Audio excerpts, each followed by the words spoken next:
The killing of high-profile terrorists like Shiko or Al-Barnawi is announced by the media. This is ordinarily something government would be more than happy to circulate, but it is not happening. What do you think about this? Now, coming to the issue of, well, the death of Shekau or Al-Barnawi, we all know that Shekau happens to be one of the people who have died several times before he finally died.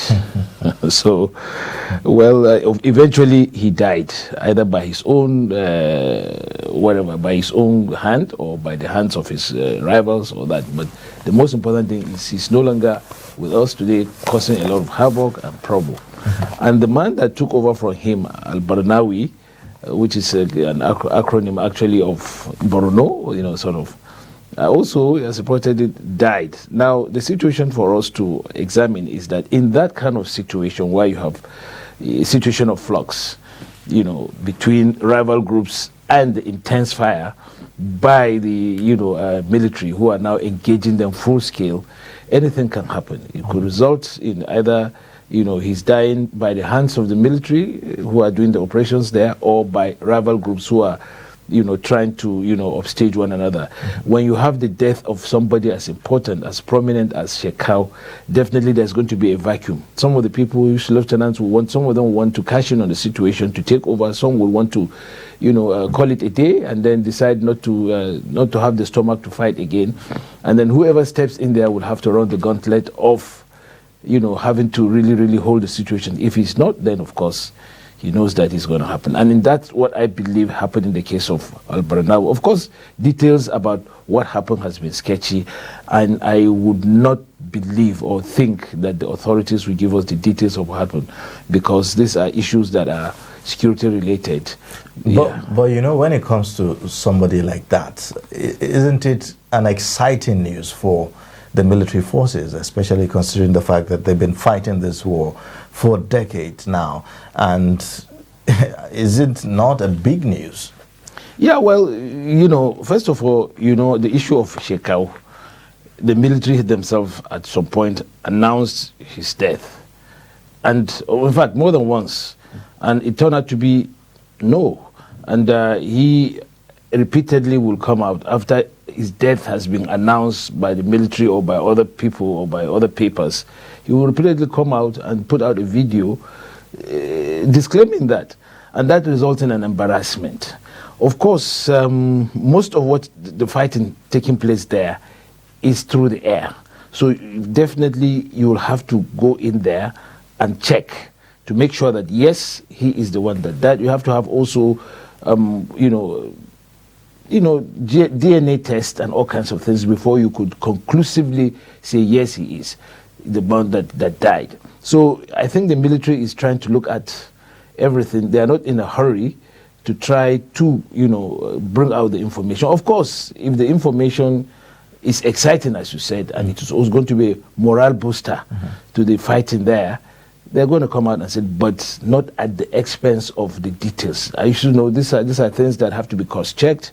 You have to ensure that what the target is, who is where he is, and then you have to determine again what other casualties have taken place, or what other casualties have gone along with the strike, and whether it is which other forces, because in that situation, it could be anybody. It could be the military as a result of the strike. It could be also his lieutenants or rivals who want to, take over. So the details, of course, would have to be, announced by the military who are engaged in the activities there.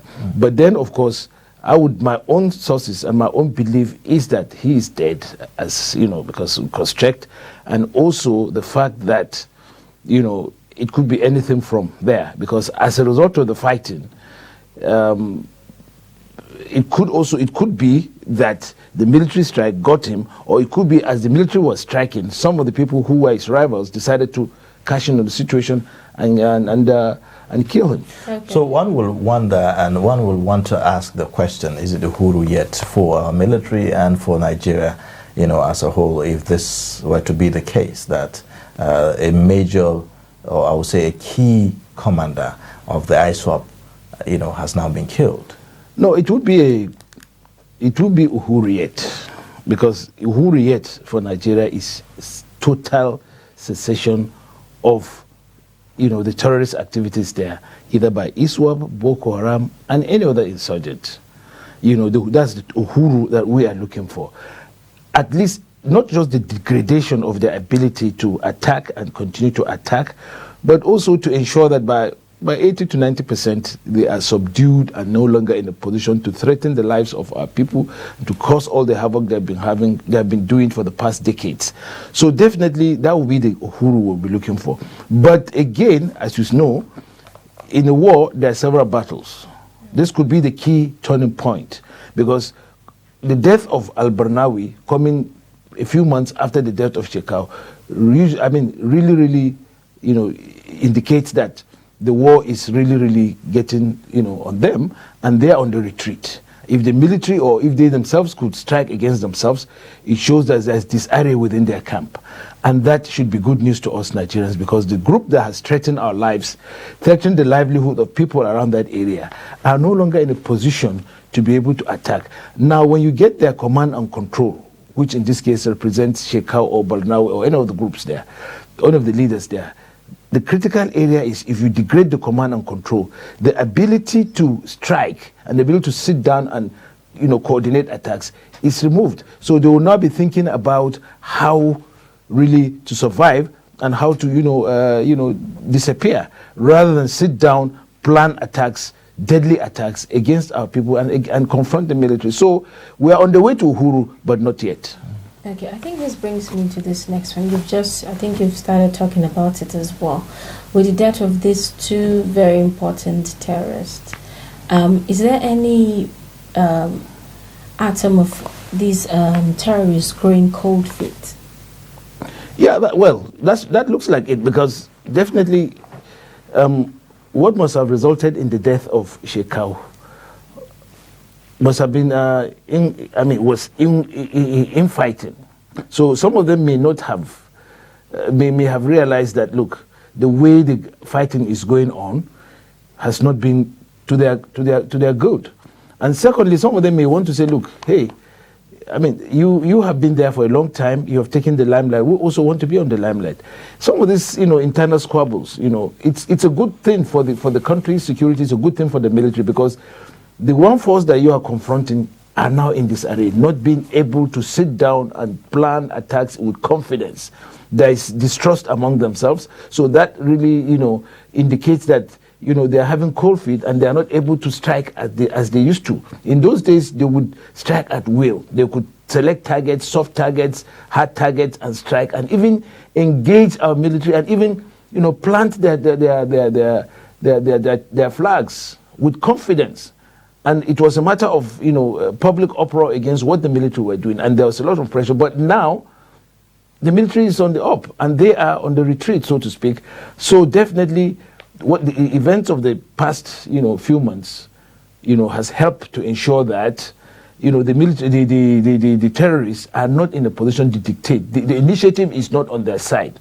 So the initiative, they are trying to find ways by which to survive. Some are trying to melt into the population, so as to get favorable terms of surrender and favorable terms of acceptance. Some are looking at the way the fight is going, and they believe that they can no longer sustain it. They can't have the supplies. They can't have the morale of. They cannot boost the morale of their fighting forces or their recruitment, and a lot of things are happening. A reversal of what's happening. So really, that has made them to start thinking about, looking out for themselves rather than for the organization. Okay, so would you say it took rather too long for this to happen at this time? Yeah, well, let's delve into military doctrines now. The Nigerian army, before now, has been set up with a military doctrine of, usual conventional warfare. You know your enemy, you know the targets, you know what to do, like we've seen in several instances. The Nigerian military is really one of the best infantry fighting forces in the world. And so they're good at that, confronting the enemy, knowing who the enemy is, and going ahead and meeting them and engaging them. But in this case, you are talking about people who live within within the population. They know they pick their targets, soft targets, targets of opportunity. So this has been a little bit difficult for the military to adjust to fighting them. But of course, and then they took advantage. The insurgents, the terrorists, so to speak, took advantage of this, and then they were now moving in at will into the population because they could melt. They could have safe houses where they store, weapons, where they, sit down to coordinate their activities without the fear of being noticed and without the fear of being caught or arrested or apprehended or disrupted while they're doing that, because you wouldn't know who was who.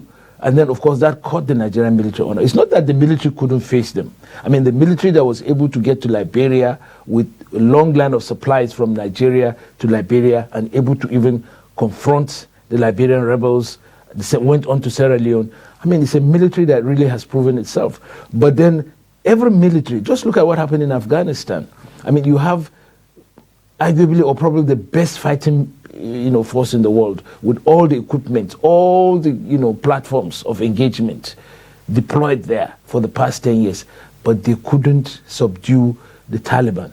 So that tells you that the doctrine of war somehow came in here. And in this almost similar to what happened. But in the case of Nigeria, at least we're able to get over it. We're able to now have the game-changing platforms and the tactics and the deployments that help to make sure that, yes, we're able to get. And of course, don't forget, the terrorists are not fighting for anything that the population, identifies with. It's not enough to just have some of these people killed, but also another question that we'll have to contend with, or another issue that we'll have to contend with, is some of these fighters, Boko Haram fighters or Iswap fighters that are surrendering, and we now call them repentant, Boko Haram and all of that. The government says, look, there's a policy, an open door policy, where if you surrender, you'll be granted some kind of amnesty and all of that. And we saw the kind of responses that Nigerians gave. Some are not very comfortable with that arrangement. What are your thoughts on that? No, I think we need to go back to our history to be able to see how we've treated situations like that. We had the Civil War that raged between 1967 to 1970. I guess perhaps maybe you were a kid then. But what happened in those circumstances was that, yes, it was a fight between Nigerians, principally, between brothers, and it was unfortunate. And so, the conduct of the war itself was not the normal conduct of wars, where you go all out, to decimate the opposition and ensure that not just degrading, but you see what happened with wars between countries, its territories and all that. So at the end of that war, the matter became, look, we want to reintegrate these people back into the Nigerian system. They are Nigerians. They have never been non-Nigerians anyway. The fact that we have to go against them, it's something that is of security-related issues. But on this particular case, they are Nigerians. We want to get them back into the system as quickly as possible so that we can have a normalcy. Now, I believe that this is the same thinking that is going on within the military or authorities, security authorities, because principally the idea of fighting the insurgents, they are not foreigners. Well, they could be supported by foreign, foreign forces or foreign institutions or foreign countries, so to speak. But basically, they are Nigerians. They are misguided Nigerians who have taken up arms against the country for whatever reasons they are, they have put out there. But principally, they are Nigerians. And some of the people who they have recruited into their fight perhaps may have been unwilling recruits, and they may have been forced against their will to do what they are supposed to do. Of course, we are not, denigrating the level of disruption they have caused, but we want to be able to ensure that what actually one of the main reasons for going into that fight is not just to fight, but to ensure that these areas are liberated and the people that they have taken hostage are sort of, calm down and listen. So it's really a catch-22 situation for the authorities. If you want to go all out and hit at those guys, then you are perhaps laying the seeds for future, insurrections, because then it will have a recurring cycle. But of course, that is not to say that the principal guys, the principal authors of this dastardly terrorist insurrection that has taken quite the resources of the nation in terms of men, material, and whatever to subdue must be brought to account. And they must be done in a democratic way. We don't want summary trials because that would now, that would negate the principle of democracy. But at the same time, the most important thing we have to look at are the lessons. What is it? Because there are lots of things that we have to take into consideration regarding how this insurgency started, how it was conducted, and how it is now. So at the end of the day, we just have to separate the wheat from the chaff. But there are those who will say that, you have IDPs, you have people who have been rendered homeless, who have been sacked from their villages, on one hand, struggling and on how to pick the pieces of their life back together. And then you have these ones who wreaked the havoc, themselves, being treated with some sort of kid gloves. No. So this is not to say that some people will say that this is insensitive. No, I qualified my statement. My statement is that the bulk of the people who have been traumatized by this insurgency should be identified, profiled, and taken care of and rehabilitated. The government has been doing that over the years, as they liberate the areas.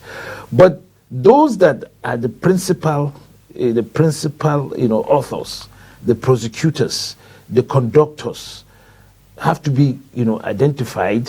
We have to look at the level of their involvement, and then, of course, that will determine the prosecution of those individuals, because you don't just do a summary trial and decide that, oh, this person has been this, and then you have to identify. It's a very tedious and long process, but justice must be done.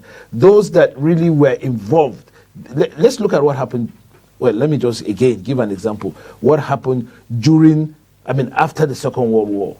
The people who were the mastermind of the Nazi regime and the Nazi atrocities in Europe, among the Hitler's, inner circle, were identified. People like Hermann Göring, Heinrich Himmler, and the rest of them, the generals that prosecuted some of these mass, killings, were identified, and in the end, they were given a trial commensurate with the military situation then. But the main bulk were either given prison sentences or some kind of, reprimand in terms of economic and civil, actions. That is what I'm recommending here. It's a legal issue, stroke political, and that has to be done because we don't want a situation where we will just, out of anger. Let's look at the state has to be magnanimous at the same time, while trying not to spare the rod. It must also be considerate, because at the end of the day, we don't want a situation where people will not apply the laws. We have a lot of laws to go on to rely on. We have the international laws, we have local laws that will deal with this situation. And it's a challenge for our legal authorities, both private and the public, to sit down and separate the strand of involvement of every personality. Of course, the main actors, the main people who were involved in the conduct, who were the face of this dastardly activity, must be seen to be prosecuted, because that would satisfy Nigerians and deter future occurrence of this sort of activity. And then those that are, they should profile them according to levels of involvement and levels of activity. Then the main bulk, of course, could be put into years of rehabilitation, because they themselves need to be rehabilitated from the activities that they had participated in while in the enclave of the insurgency. Okay. Then before they can, of course, be let loose into society. And this requires quite painstaking activity involving the state governments, the local governments, international organizations, and the federal government acting as the umbrella. And of course the military too has to come in. Military is not about wars, it's also about healing the wounds, healing the wounds from this activity. And also military should also think about what the lessons it could draw, so that future occurrence of this should have, we should be able to be prompt in addressing these issues. Terrorists, on the other hand, we've seen how that they've used propaganda in this conflict, which it seemed to have worked in certain ways, because yes, they've been able to instill fear in some Nigerians. How well is our own military using the media in this fight? I would say very, very, very abysmal right away, because we seem not to have come to the understanding that media is very much a key component of any campaign, whether it's civil operations or military operations. And in this particular case, our military, our authorities have not really taken the initiative in terms of media, media profile or media coverage or media usage to prosecute this insurgency. Because first of all, let's look at this is a war to win hearts as much as a war to win on the battleground. You want to be able to get the people of the area to give you the cooperation that you need to be able to fish out these people who are found to have been living amongst you.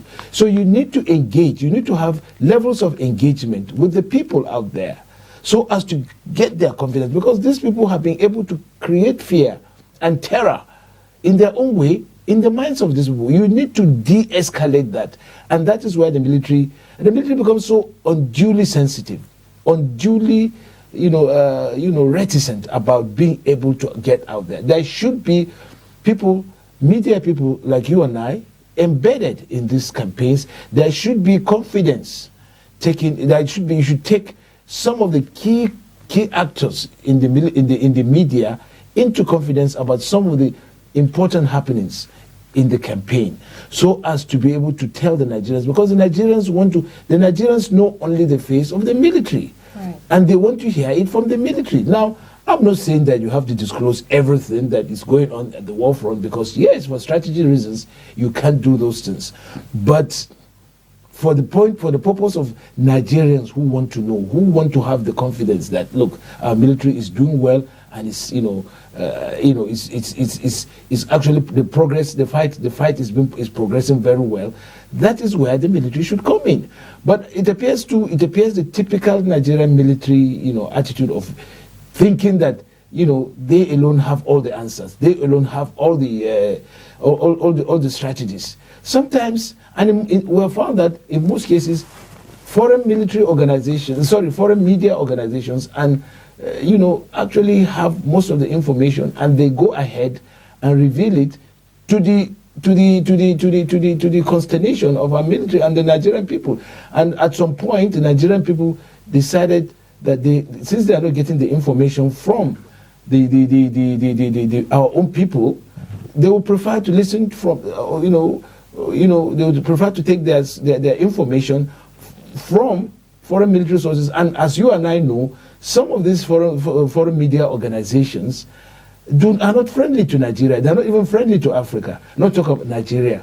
And they, of course, may not be sympathetic to what Nigeria is doing there. So in a situation where you leave a critical component of the conduct of the war, which is the media, in the hands, askance, you are making yourself, you are shooting yourself in the foot, and that really is what happened. I would like to say that where it concerns media coverage of these campaigns, the fight against insurgency, the military and the authorities have not covered themselves in glory. And let's face fact, they have not done that, and we must tell them they should be able to, correct their acts and make sure that this is corrected, because at the end of the day, you can win the war in the military and in the battlefront, but lose it in the minds of the populace. Because at the end of the day, you have to contend with the effects of the military campaigns there. And if the people that you are doing it on their behalf do not get the information from you, there's that suspicion, there's that gap. And if you allow foreign media organizations to come into the void, then you may have won the war on the battlefront, but the battle of the minds is neither here nor there. Now, you talked about strategies in fighting this battle. We all know how diverse the nature of crimes all over the world, not just in Nigeria, is. Would you say our methods are not effective enough? Our security architecture. Well, as I said earlier on in this program, I said the Nigerian military is basically an infantry, infantry-based military. That is, it's a military that is, trained, that is in doctrine, trained to confront the enemy head on. When you know that you have an enemy and he's there, this is capability, these are his strength and all that, you have a lot of, activities to be able to know, to assess the strength and to be able to carry the fight to them. That's why you have the Reiki and all those, arms of the military, are very, very, important. And the Nigerian military has really, really distinguished itself in that. But wars, as we know, are asymmetrical. They are hybrid. And when you have, urban non-conventional, non-state actors in this case, where you have like Boko Haram, banditry and kidnappers, they look at the areas of the soft areas, the undefended areas where they go in. They are not interested in the niceties of the war. They are interested in causing as much havoc psychologically, to the populace, and also putting pressure on the military authorities. So a lot of countries have come to, devise ways by which to, confront this. They have special forces, they have special infiltration and exfiltration forces. They have special forces that would take the fight. They have, non-conventional methods of, using, targeting communication, command and control, disrupting supplies, going in there, maybe targeting some of the, leaders, and then, taking them out where it's necessary to take them out, one way or the other. We've seen it happen in several situations around the world, in Middle East and all that, so as to minimize, first of all, minimize the casualties to the local populace. Secondly, to take the fight directly to the command and control, to those people who are conducting those people who are conducting the exercise, and also to ensure that it puts the fear of God, so to speak, in the minds of those people who have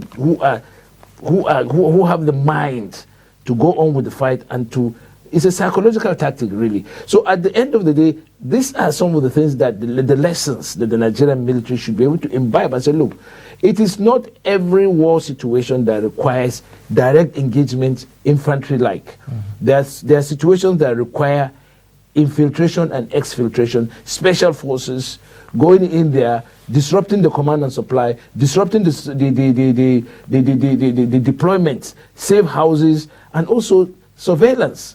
That way you could wage the war and ensure that the insurgents get the message that, look, they are being tracked, they know what they know, the military knows what they're up to, and the military can engage them even in the so-called privacy of their bedrooms or wherever they are. And then this creates a fear in them that, look, we may not be able, we are being watched, we are being tracked, and we are being targeted. Okay. Now, by way of rounding up, this discussion, I will just drag you a bit back to the issue of the role of media in this fight. Would you consider the gap between the media and the military as the reason why we see sometimes, where we hear that the media do not report the successes of the military except when it is terrible, when it is bad, then we see the media will jump at it and all of that. Is that correct? Well, you can say whatever you want to say, but the most important thing is that you need to take the media into confidence. You don't have to say everything to the media. You can tell them, you can discuss with them on the areas they don't need to go. And if you complain and tell the media, look, these areas for security reasons, for strategy reasons, we don't want them revealed, but this is how far we're going. You can take them into confidence. But have they done that? That's the question. They haven't, to the best of my ability. Most of the information that the media out there carries out there is through their own sources. And some of these sources are questionable. Some of these sources also are targeted at creating, doubts in the minds of the Nigerians and the military. And the military, ab initio, ought to have taken the media into consideration. If you don't take the media into consideration, how do you now, blame the media for? Of course, I am not, supporting some of the, reports. Some in this situation, you expect some of the responsible media organizations to exercise some self-restraint, because it's the lives and livelihoods of Nigerians involved. But at the same time, the military cannot turn around to accuse the media of adverse reporting when they have not taken the media into consideration. But if you have taken the media into consideration, especially responsible, key, organs of the media, key media organizations into consideration. That's what is done around the world. It's done in America. It's done everywhere, so as to work together, because the media is very important in this war. But if you take the feeling, if you go on with the feeling that the media is not important, it's a military, it's a military campaign, and we don't want the military, we don't want the media, then you run the gauntlet of making sure that other media organizations that have the riches, they have the reach, the resources to be able to go beyond the posture, to be able to fish out the information, and we get to hear it somewhere else. And that is where our reporters or our papers get their information. And of course, the media have to survive. They have to come out with information. You cannot tell an editor who has a deadline to report on certain things, and he gets information from foreign sources and not to report. Of course, you report. And if you call the military authorities, sometimes they are not cooperative, or somebody somewhere is waiting for the chain of command. There has to be what do they have the military information departments for? All right. That's the question. Yes, well. All right, well, thank you so much. We've been speaking with ILIYASU GADU, a columnist and a public affairs analyst, on the issue of the role of media, and as well as the recent report about the killing of Musab Al-barnawi, who was the leader of Iswap, recently killed. Thank you so much for coming on the show and sharing your thoughts with us. Thank you very much.